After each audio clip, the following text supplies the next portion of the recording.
Bonjour, j'espère que vous allez bien. Aujourd'hui, on va voir le fonctionnement d'un capteur hi-fi Hall. On va utiliser ce capteur comme étant un capteur de mesure de la vitesse ou bien un tachymètre. Le capteur est basé sur une sonde hi-fi Hall. On transforme la variation d'un champ magnétique en une tension électrique. En revanche, la sortie du capteur, c'est une sortie tutorielle, c'est-à-dire à la présence du champ magnétique ou bien à l'absence du champ magnétique. Donc, c'est pas un capteur avec une sortie analogique. Non, on va exploiter cette sortie-là pour la mesure de la vitesse, par exemple, d'un moteur à courant continu. Là, on va voir le pinout du capteur. Donc, il y a le fil d'alimentation sur celui-là, c'est le fil marron. Donc le capteur, il a besoin d'une alimentation supérieure à 8 volts, de 8 volts jusqu'à environ 30 volts. Nous, on va brancher une alimentation 12 volts avec une batterie externe. Voilà, donc là, celui-là. Ensuite, il y a la masse. La masse, c'est le fil bleu. Donc là, c'est le marron. Celui-là, c'est le bleu. Ensuite, le noir, c'est le signal.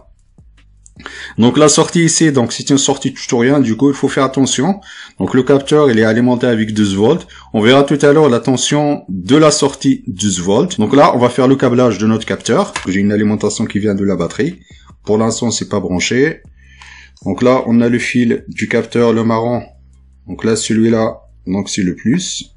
Ensuite il y a le bleu, c'est la masse. Voilà. Donc là, je vais brancher le 12 volts. Donc en revanche, donc il y a un indicateur ici du capteur qui indique la présence de la tension. Donc pour le moment, c'est pas alimenté. J'ai bien branché la tension plus 12 volts. En revanche, donc il n'y a pas l'indicateur d'alimentation ici. Donc pourquoi? Parce que la sortie du capteur, donc c'est une sortie à collecteur commun. Autrement dit, il faut brancher une charge entre le fil noir et la masse pour que le capteur soit actif. Donc là, on va mettre une résistance. Donc là, j'ai une résistance ici. Donc je vais juste brancher une résistance de plusieurs centaines de ohms. Voilà. Donc là, je vais mettre une résistance entre le fil noir et la masse. Voilà. Donc là, je branche le fil noir. Pour nous, c'est le signal. Il y a l'indicateur d'alimentation. Lorsque le pin noir il est flottant, du coup, le capteur ne fonctionne pas. Donc il faut pas oublier ça. C'est très important. Au début, j'avais perdu beaucoup du temps pour savoir comment ça marche le capteur. J'ai cru qu'il y a une tension à la sortie. Donc en revanche, donc il faut mettre une résistance. Donc c'est ça, c'est très très important. On va voir comment ça marche le capteur. Donc là, on va faire un petit test. Donc là, c'est juste un test visuel. Donc là, ce que je vais faire, je vais utiliser un aimant permanent. Là, je prends mon petit aimant ici. Donc là, je veux juste faire passer l'aimant. Ensuite, j'observe la LED ici. Donc là, j'ai mon aimant. Voilà. Donc là, on constate qu'il y a une variation. Donc là, on constate que le capteur, il réagit à l'aimant permanent. Donc ça, c'est très important. Donc ça, c'est un test qui va vous permettre le bon fonctionnement du capteur. Donc là, il réagit à la distance entre la tête et l'aimant permanent. Donc là, donc ça marche pas. Donc il faut obligatoirement un aimant permanent pour que ça fonctionne.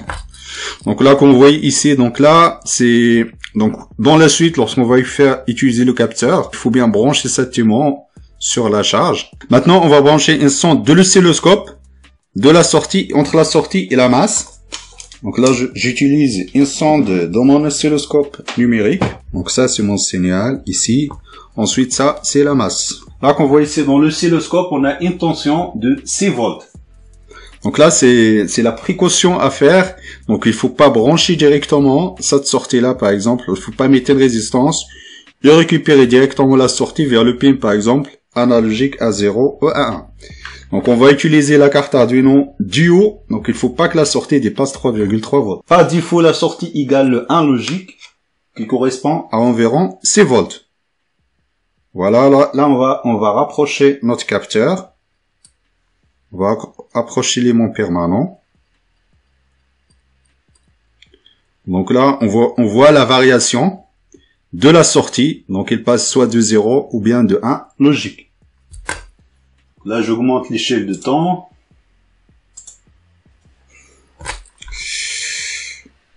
Voilà. Donc là, je fais varier le champ.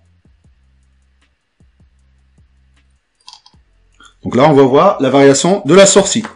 Maintenant, ce qu'on va faire, on va utiliser un pont diviseur à la sortie. On va pas utiliser une résistance à la masse. Donc là, je vais enlever la résistance. Ensuite, j'utilise un pont diviseur qui va me permettre de faire baisser le niveau logique du capteur. Ensuite, j'ai mis une sonde d'oscilloscope à la sortie du pont diviseur. Donc là, on va voir la sortie dans l'oscilloscope. Il faut toujours vérifier l'indicateur d'alimentation, celui-là. Ensuite, je vais faire le même test comme tout à l'heure. Je prends mon petit aimant et je fais varier l'aimant. Voilà. Donc là, on voit que le niveau de la tension, il est beaucoup plus faible. Donc là, j'ai une tension d'environ 1,2 volts. C'est largement suffisant pour nous, pour qu'on puisse détecter les transitions du capteur. Dans la suite, ce qu'on va faire, on va prendre l'aimant permanent. Ensuite, on va le coller sur un ventilateur. Et l'objectif, c'est de mesurer la vitesse de rotation du ventilateur. Donc là, vous avez compris le principe. Donc là, on va utiliser notre capteur. Ensuite, on va mettre le capteur en face du ventilant. La variation de la sortie tout ou rien du capteur est proportionnelle à la vitesse de rotation. Je vous remercie de votre attention et à la prochaine vidéo.